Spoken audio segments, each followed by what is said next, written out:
Assalamualaikum warahmatullahi wabarakatuh. Perkenalkan, nama saya Nina Jova Jarida dengan NIM 2312176 kelas PAI 4C. Di sini saya akan menjelaskan materi tentang pengembangan komponen tujuan dalam kurikulum. Mari kita simak bersama-sama.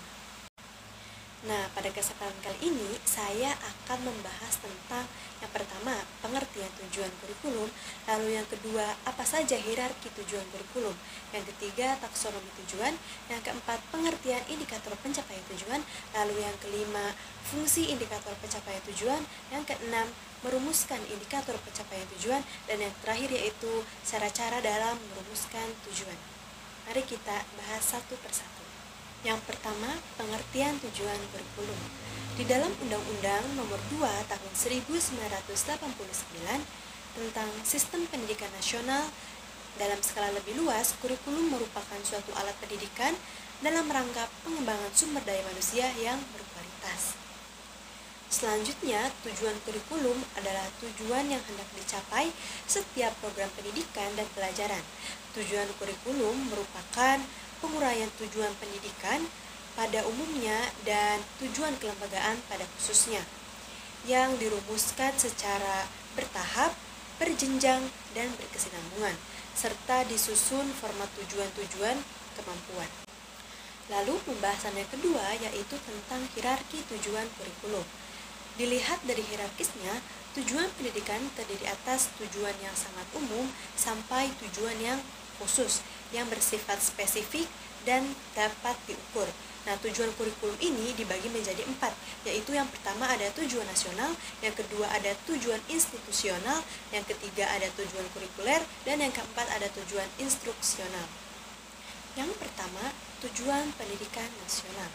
Tujuan pendidikan nasional adalah tujuan yang bersifat paling umum dan merupakan sasaran yang harus dijadikan pedoman oleh setiap usaha pendidikan.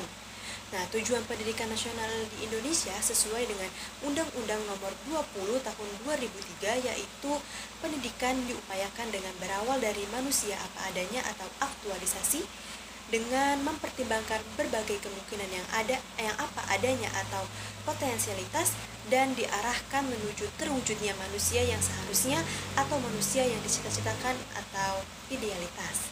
Selanjutnya, fungsi dan tujuan nasional.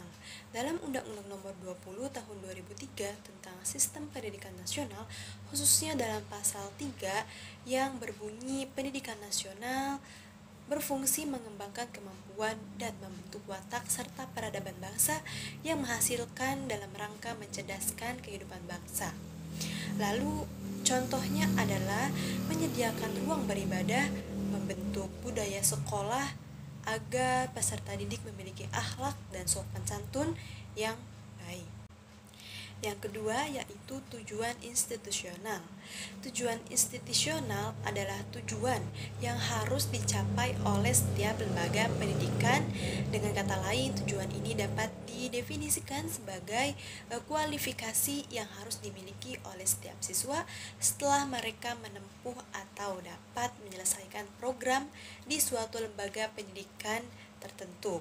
Tujuan institusional merupakan tujuan antara untuk mencapai tujuan umum yang dirumuskan dalam bentuk kompetisi lulusan setiap jenjang pendidikan. Lalu tujuan institusional adalah untuk meningkatkan kualitas pendidikan dan pembelajaran, meningkatkan kemampuan siswa dalam mencapai tujuan pembelajaran, meningkatkan kualitas guru dan staf pendidikan.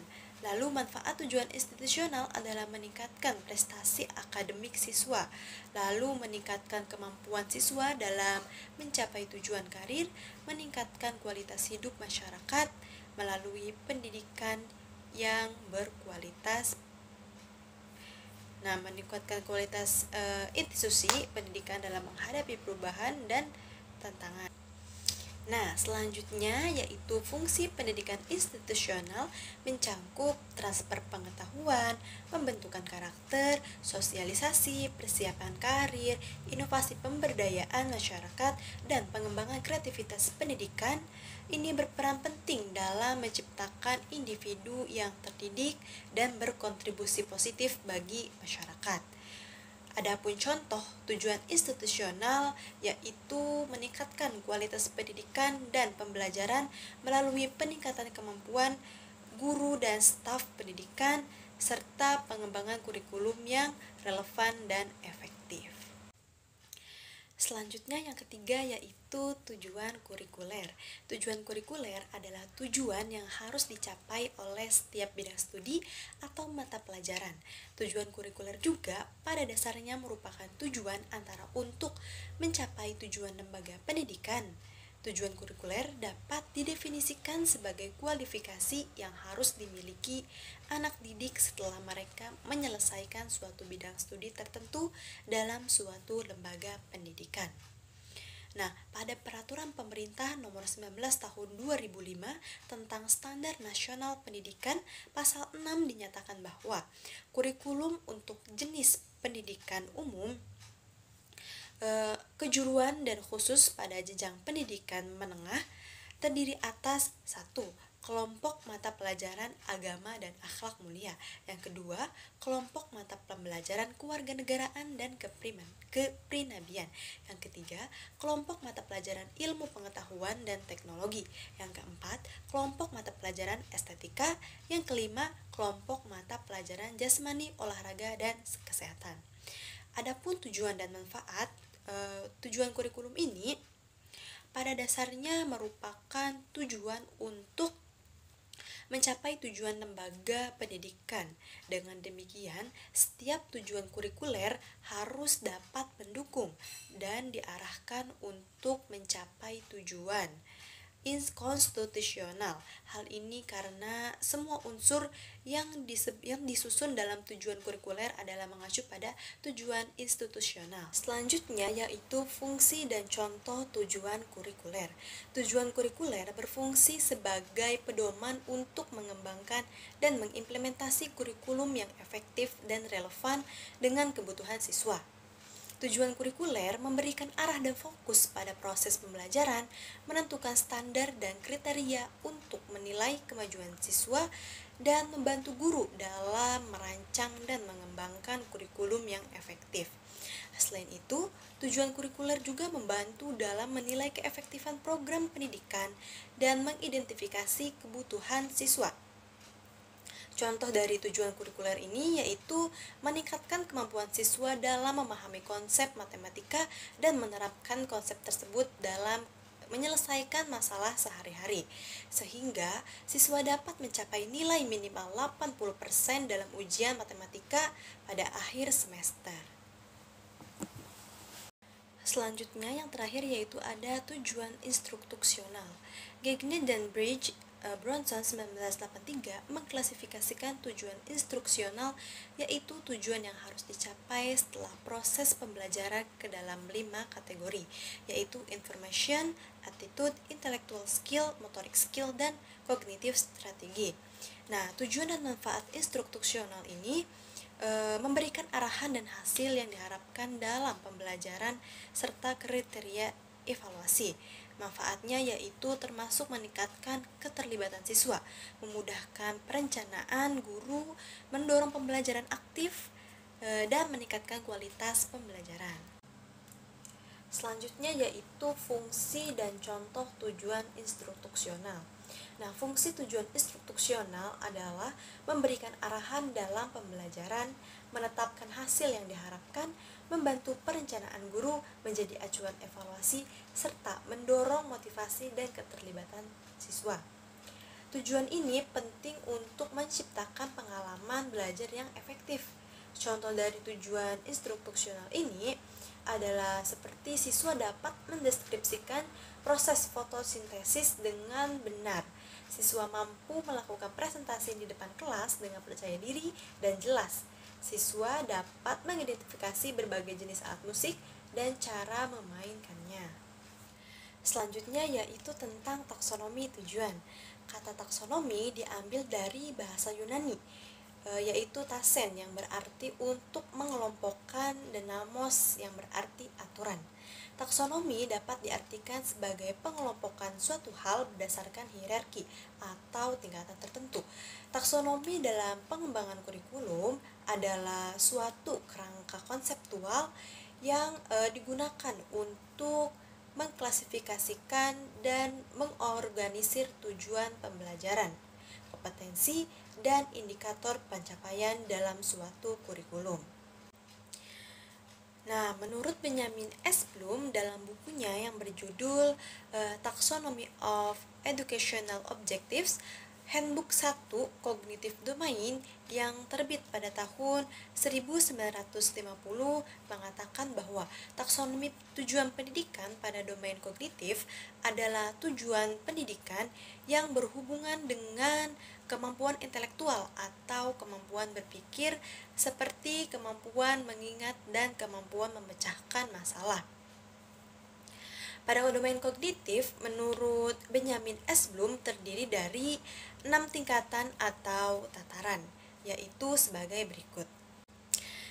Baik, yang pertama yaitu ada pengetahuan atau knowledge. Pengetahuan atau knowledge adalah kemampuan mengingat dan kemampuan mengungkapkan kembali informasi yang sudah dipelajarinya atau direkal. Nah, kemampuan pengetahuan ini merupakan kemampuan taraf yang paling rendah.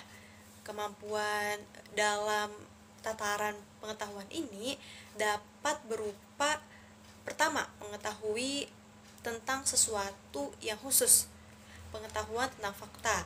Pengetahuan mengingat fakta semacam ini sangat bermanfaat untuk mencapai tujuan yang lebih tinggi. Kedua, yaitu pengetahuan tentang cara atau prosedur proses tertentu. Lalu yang kedua itu ada pemahaman atau comprehension. Nah, pemahaman adalah kemampuan untuk memberi arti pada suatu objek atau subjek pembelajaran.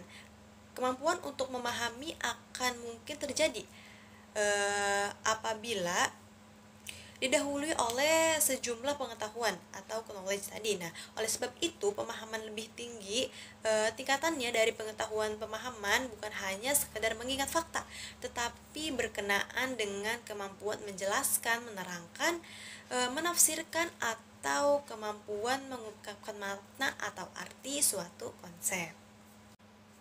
Selanjutnya yang ketiga yaitu ada penerapan atau application. Penerapan atau application merupakan kemampuan untuk menggunakan konsep prinsip pada situasi tertentu. Kemampuan menerapkan merupakan tujuan kognitif yang lebih tinggi tingkatannya dibandingkan dengan pengetahuan dan pemahaman di atas tadi.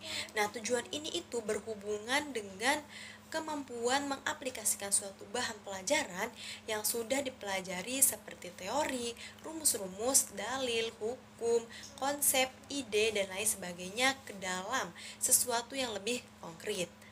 Selanjutnya yang keempat itu ada analisis. Nah, analisis adalah kemampuan menguraikan atau mengiris-iris suatu bahan pelajaran ke dalam bagian-bagian atau unsur-unsur serta hubungan antar bagian bahan itu.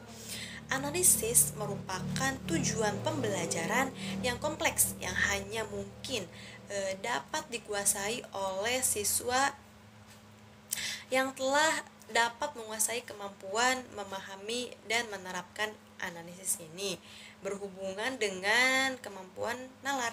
Oleh karena itu, biasanya analisis diperuntukkan bagi pencapaian tujuan pembelajaran untuk para siswa tingkat atas.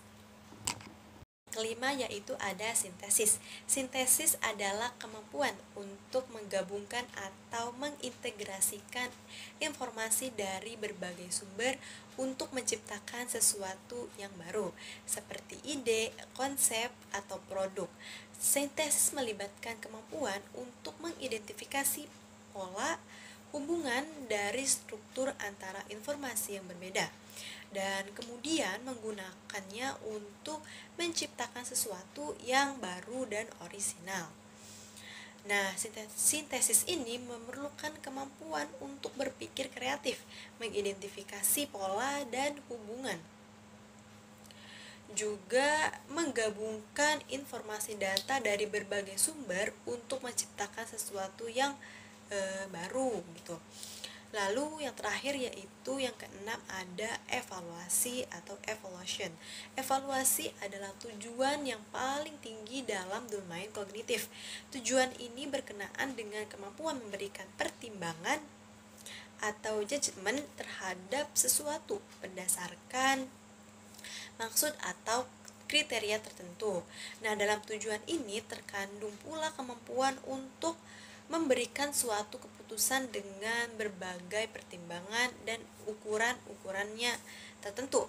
Untuk dapat memiliki kemampuan memberikan penilaian dibutuhkan kemampuan-kemampuan sebelumnya. Nah, tiga tingkatan tujuan kognitif yang pertama itu yaitu pengetahuan, pemahaman, dan aplikasi dikatakan sebagai tujuan kognitif tingkat rendah. Sedangkan tiga tingkatan berikutnya yaitu analisis, sintesis, dan evaluasi merupakan tingkatan tujuan kognitif tingkat tinggi. Lalu selanjutnya yaitu materi tentang pengertian indikator pencapaian tujuan. Indikator pencapaian tujuan adalah ukuran atau kriteria untuk menilai sejauh mana tujuan kurikuler tercapai. Indikator ini membantu guru mengevaluasi perkembangan siswa dan efektivitas pengajaran. Biasanya, indikator bersifat spesifik dan terukur, seperti kemampuan siswa menyelesaikan soal atau menjelaskan konsep. Dengan indikator, kemajuan siswa dapat dipantau dan umpan balik yang akan konstruktif dapat diberikan. Selanjutnya yaitu tentang fungsi indikator pencapaian tujuan.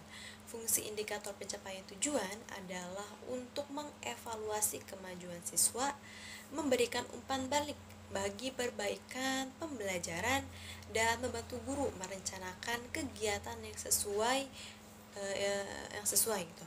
Nah, indikator juga memotivasi siswa untuk mencapai target dan menjadi dasar laporan hasil belajar kepada orang tua dari pihak sekolah.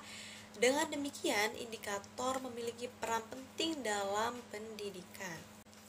Nah, adapun langkah-langkah merumuskan indikator pencapaian tujuan ini, yang pertama itu kita bisa menentukan tujuan, yang kedua analisis kriteria keberhasilan, yang ketiga rancang indikator, yang keempat libatkan berbagai aspek, yang kelima kita bisa menguji coba, dan yang keenam revisi dan finalisasi. Pembahasan yang terakhir yaitu tentang cara-cara merumuskan tujuan. Nah, adapun cara-caranya itu yang pertama itu gunakan bahasa yang jelas, artinya sederhana dan langsung. Yang kedua itu buat indikator terukur, yang ketiga konsultasi, dan yang keempat dokumentasi. Jadi, kesimpulannya adalah tujuan kurikulum berfungsi sebagai panduan untuk proses pembelajaran. Hierarki tujuan membantu dalam perorganisasian tujuan dari yang umum ke spesifik. Sementara taksonomi memberikan kerangka untuk mengklasifikasikan tingkat pemahaman siswa. Nah, merumuskan indikator tujuan secara jelas dan terukur memungkinkan evaluasi perencanaan pencapaian siswa dan efektivitas pembelajaran, sehingga mendukung pembangunan kompetensi yang diharapkan. Baik, mungkin hanya itu yang dapat saya sampaikan. Kurang dan lebihnya mohon maaf. Tapi sebelum saya tutup, izinkan saya berpantun terlebih dahulu. Hari Senin ke Kota Tua, naik kuda membeli pepaya. Terima kasih hadirin semua sudah berkenan mendengarkan saya. Wabillahi taufiq wal hidayah. Wassalamualaikum warahmatullahi wabarakatuh. See you.